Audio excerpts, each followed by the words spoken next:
¿Qué tal? ¿Cómo están? Bienvenidos a nuestro tercer video. Trabajamos el primero sobre los lineamientos del curso, el segundo, fundamentos del comportamiento humano, y ahora vamos a trabajar los objetivos del comportamiento.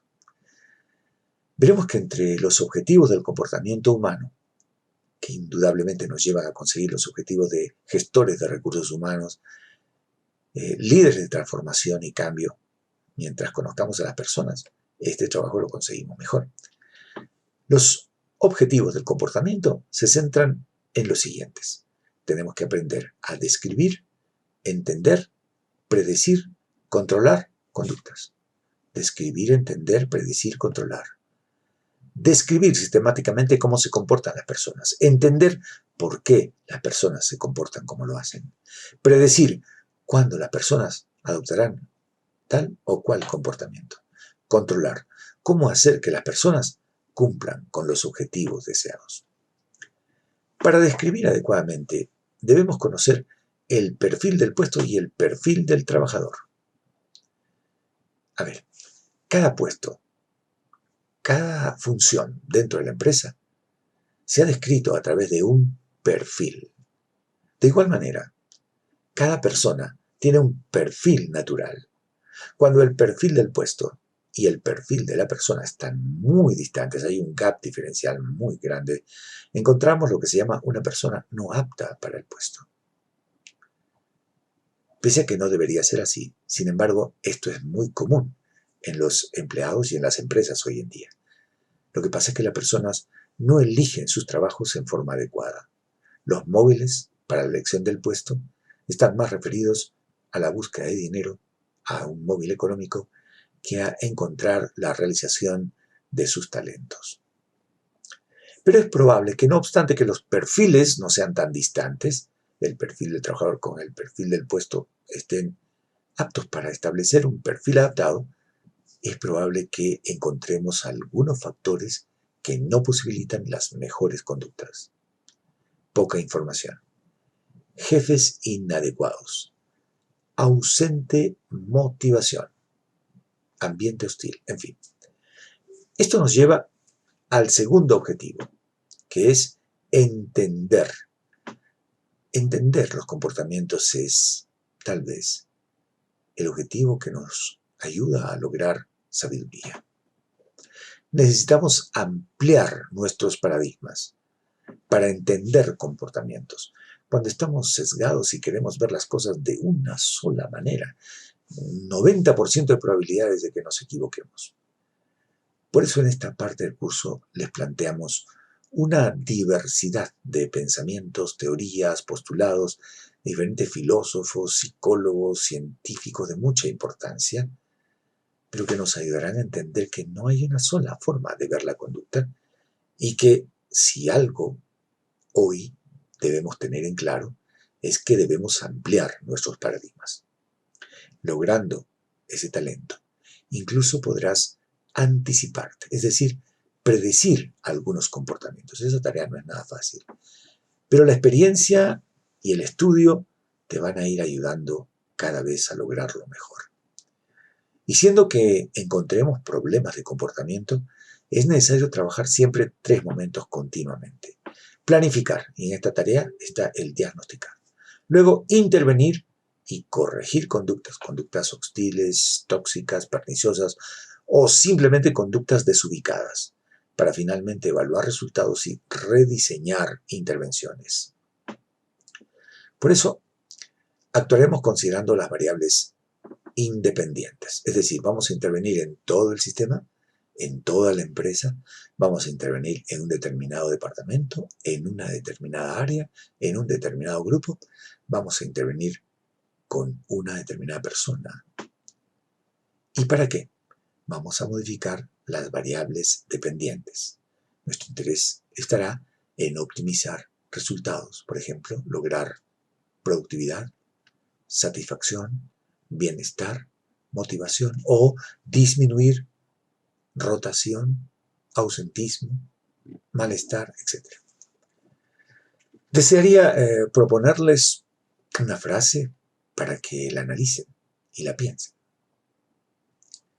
El hombre no sería capaz de verse a sí mismo de manera completa fuera de la humanidad, ni la humanidad fuera de la vida, ni la vida fuera del universo. Analicen. Ahora les invito a que cada uno pueda realizar su propio juicio al respecto.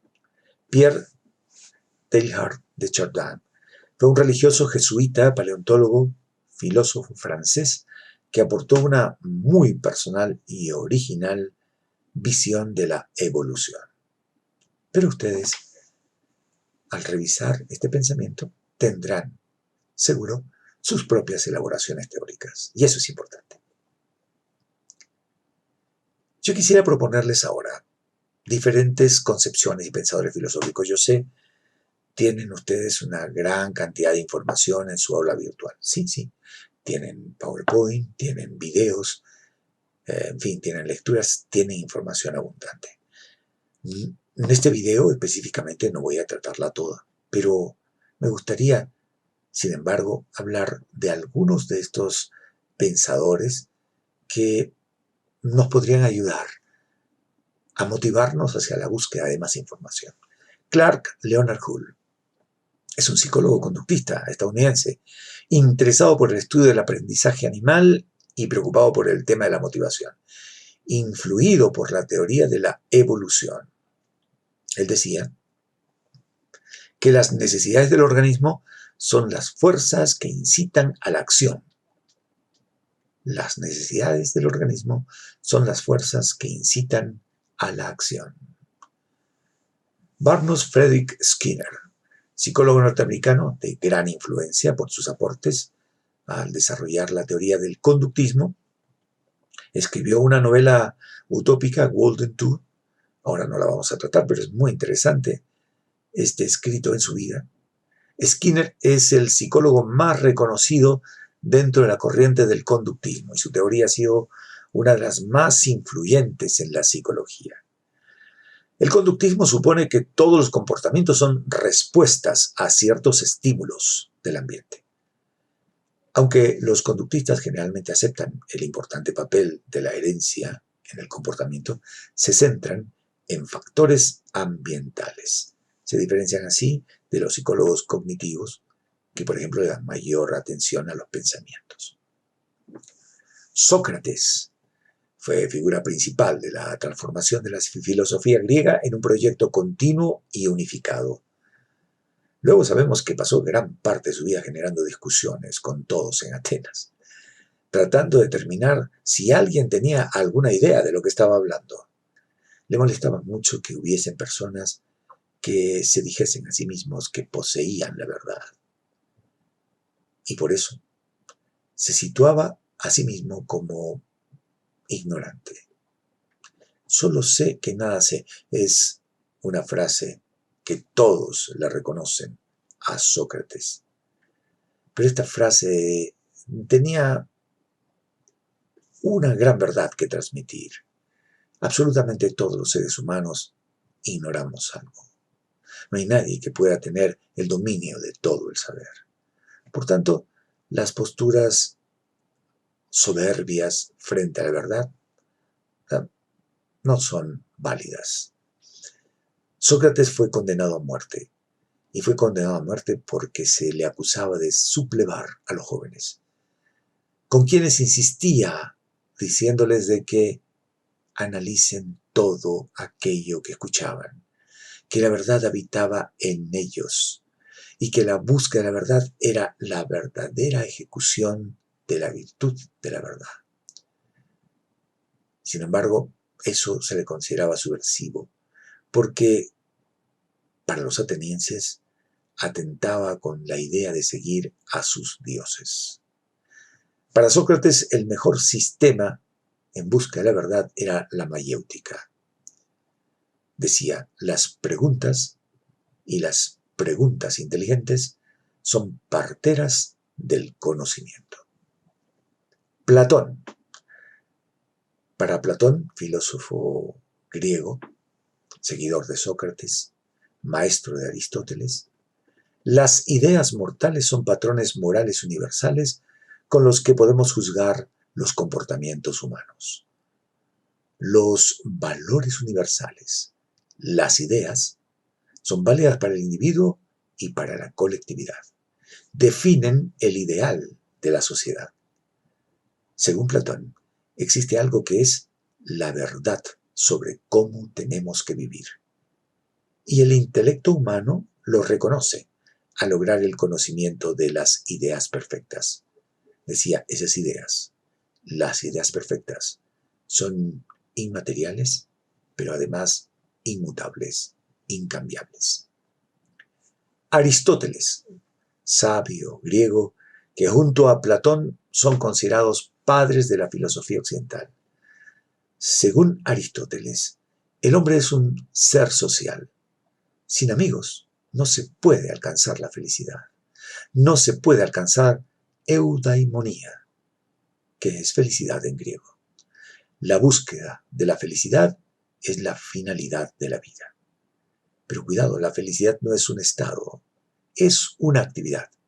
Solo es al final de la vida cuando se puede decir si ha sido feliz o no. Además, no se trata de ganarse la lotería. La felicidad es un trabajo continuo de todos los días. La justicia, dice Aristóteles, es un término medio entre los extremos. Y sin justicia no hay eudaimonía. Hay muchas frases realmente hermosas de Aristóteles, pero les invito a analizar esta. La esperanza es el sueño de los despiertos. Nicolás Maquiavelo, filósofo, diplomático, político italiano muy conocido por su propuesta de justificar los medios por el fin. Maquiavelo dice que las cosas son tal como son, que la fuerza es la fuerza, que la violencia es la violencia, que la mentira es la mentira, y que no hace falta disimularlo con ideales bonitos. En definitiva, defiende al mal si fuese necesario para, decía él, salvar al Estado. El fin justifica los medios. Si quieres tener éxito en la vida, pisa a los demás. Conseguirás lo que quieres, de manera poco honrosa, claro, pero no pasará nada mientras obtienes lo que quieres. Arthur Schopenhauer fue un filósofo alemán considerado uno de los más brillantes del siglo XIX y de más importancia en la filosofía occidental, siendo el máximo representante del pesimismo filosófico. Para Schopenhauer el hombre es una criatura asquerosa. Desear la inmortalidad del hombre es desear la inmortalidad de un gran error. La inteligencia nos da la capacidad de hacer daño, dice él, lo que no pasa con los animales. Los animales no son crueles en sí mismos, pero el hombre sí. Lo único que existe en el mundo son los deseos. Y es que deseamos y deseamos y deseamos incansablemente. Y cuando tenemos lo que deseamos, entonces queremos otra cosa. La vida es, por eso, intenso sufrimiento. Cuando le preguntaron entonces, ¿la vida es solo sufrimiento? ¿No hay felicidad? Él dijo, sí, sí existe la felicidad. ¿Y cuál es la felicidad? La felicidad es renunciar a todo deseo.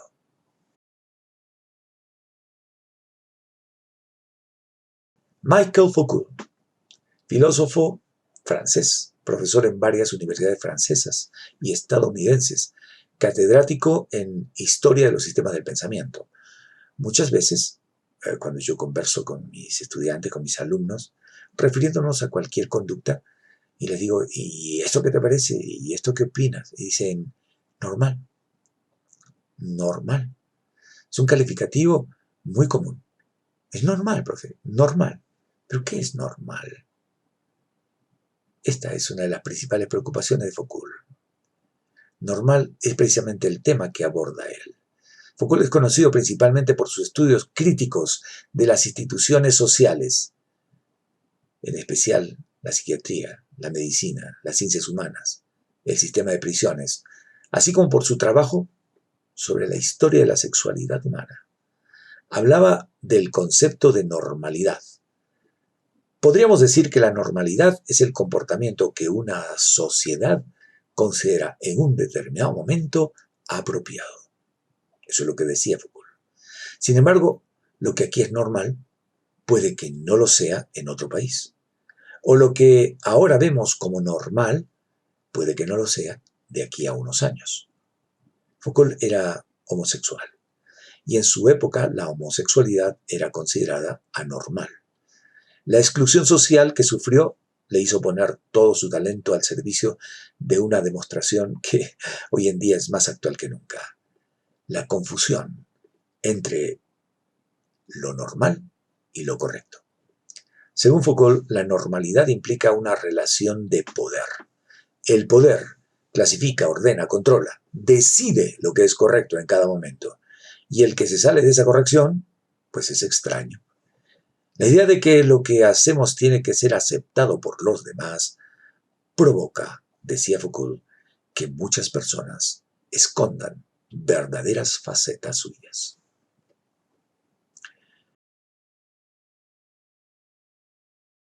Guy Ernest de Bois fue un revolucionario filósofo, escritor y cineasta francés.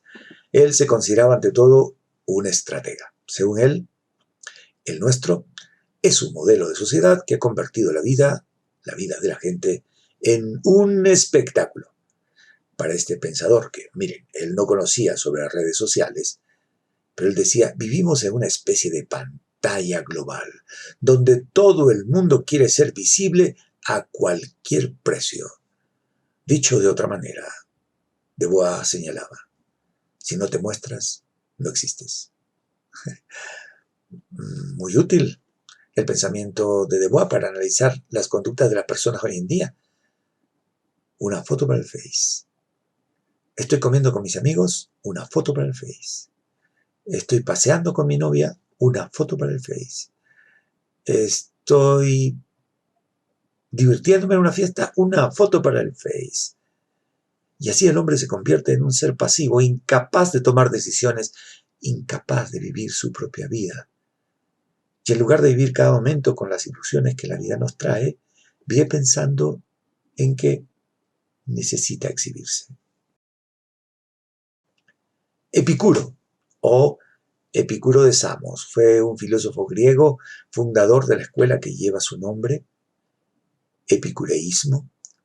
Los aspectos más destacados de su doctrina son el hedonismo racional y el atomismo, influido por Demócrito, Aristóteles, los cínicos. Se volvió contra el platonismo y estableció su propia escuela, conocida como el Jardín, en Atenas. Defendió una doctrina basada en la búsqueda del placer, la cual debería ser dirigida por la prudencia, decía, pero se manifestó en contra del destino, de la necesidad y del recurrente sentido griego de fatalidad. Según Epicuro, la vida está regida por el azar, entendiendo este como una ausencia de causalidad. En fin, el fin de la vida humana es procurar el placer, decía Epicuro, evitar el dolor, y siempre hacerlo de una manera racional, evitando excesos. Los excesos son los que provocan un sufrimiento posterior. Los placeres del espíritu son superiores a los del cuerpo, y ambos deben satisfacerse con inteligencia, procurando llegar a un estado de bienestar corporal y espiritual, al que él denominó ataraxia. Los hedonistas vivían una vida exclusivamente dedicada al placer. Epicuro tenía una vida muy sencilla, tenía una casa muy sencilla, un pequeño jardín, llevaba ropa muy modesta siempre y tenía suficiente con no tener sed y no pasar hambre. Lo que buscaba Epicuro era la ataraxia, es decir, la ausencia de toda perturbación. Consideraba que el hombre feliz no es el que experimenta los placeres más intensos, sino el que consigue evitar el sufrimiento. David Hume, un filósofo, economista e historiador escocés, constituye una de las figuras más importantes de la filosofía occidental y de la Ilustración escocesa. Hume afirmaba que todo conocimiento deriva en última instancia de la experiencia sensible. Sus obras son Tratado de la naturaleza humana e Investigación sobre el entendimiento humano. David Hume era empirista, es decir, que basaba sus conocimientos en la experiencia. Nadie tiene la experiencia del mañana, decía. David Hume afirma que lo que percibimos es una cosa y otra es la realidad. Friedrich Wilhelm Nietzsche fue un filósofo, poeta, músico, filósofo alemán del siglo XIX, considerado uno de los filósofos más importantes de la filosofía occidental y cuya obra ha ejercido una profunda influencia en la historia de la cultura occidental.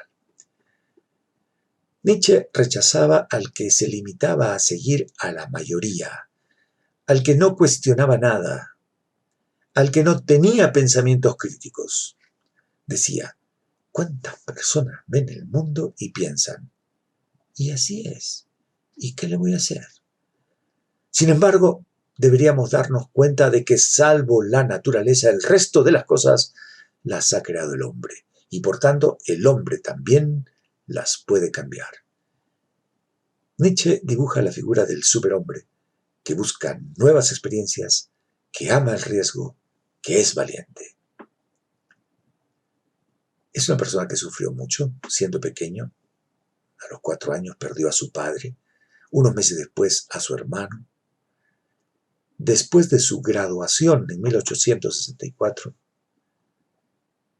además empezó a sufrir algunos problemas serios de salud. Nietzsche comenzó sus estudios en teología y en filología clásica en la Universidad de Bonn. Sin embargo, y para disgusto de su madre, abandonó sus estudios de teología. Hay una frase que es atribuida a él: Dios ha muerto. Hay una frase que me gustaría citar en una obra suya, que dice, ¿no oísteis hablar de aquel loco que en pleno día corría por la plaza pública con una linterna encendida, gritando sin cesar, ¡busco a Dios! ¡Busco a Dios!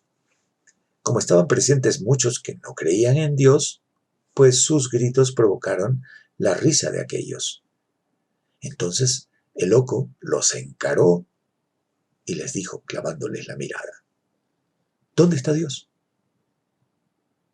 Yo se los voy a decir. Lo hemos matado. Ustedes y yo, todos somos sus asesinos. Pero, ¿cómo hemos podido hacerlo? ¿Cómo pudimos vaciar el mar? ¿Quién nos dio la esponja para borrar el horizonte? ¿Qué hemos hecho después de desprender a la Tierra de la órbita del Sol? ¿No caemos sin cesar? ¿No caemos hacia adelante, hacia atrás, en todas direcciones? ¿Es que hay todavía un arriba y un abajo? ¿Flotamos en una nada infinita? ¿Nos persigue el vacío? ¿No hace más frío?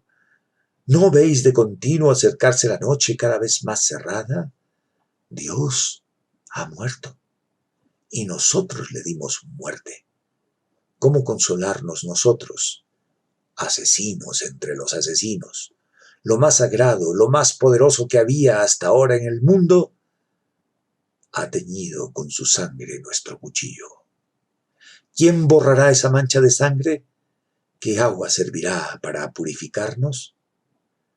La enormidad de este acto ¿no es demasiado grande para nosotros?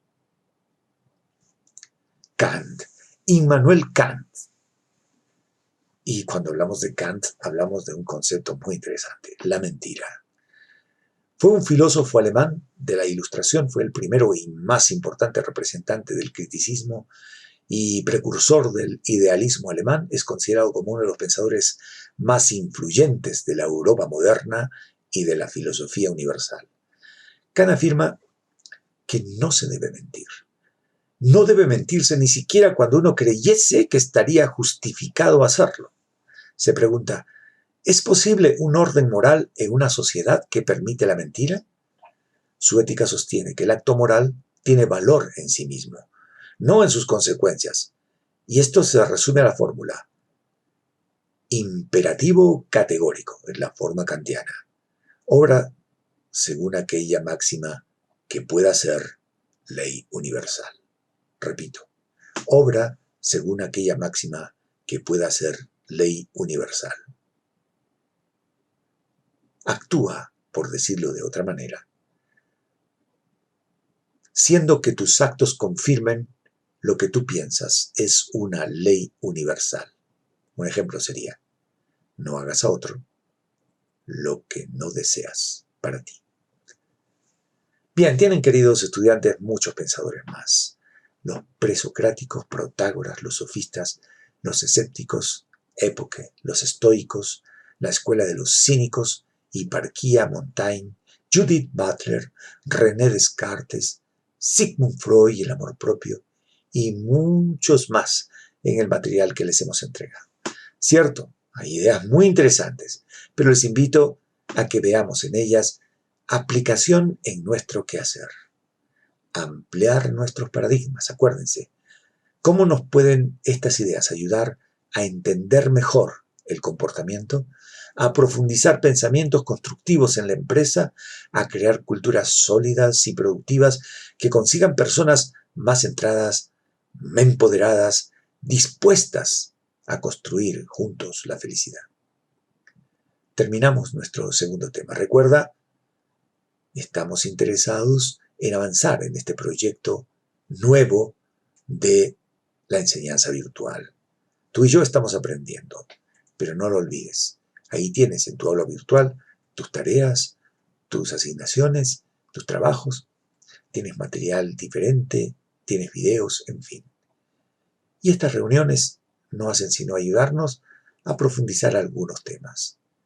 Pero tenemos los viernes de las preguntas. Todas las dudas e inquietudes que tú tengas, los viernes son los días en los que las resolvemos juntos. Invitados a seguir en esta aventura maravillosa del aprendizaje continuo. Un abrazo. Invitados a nuestro siguiente video.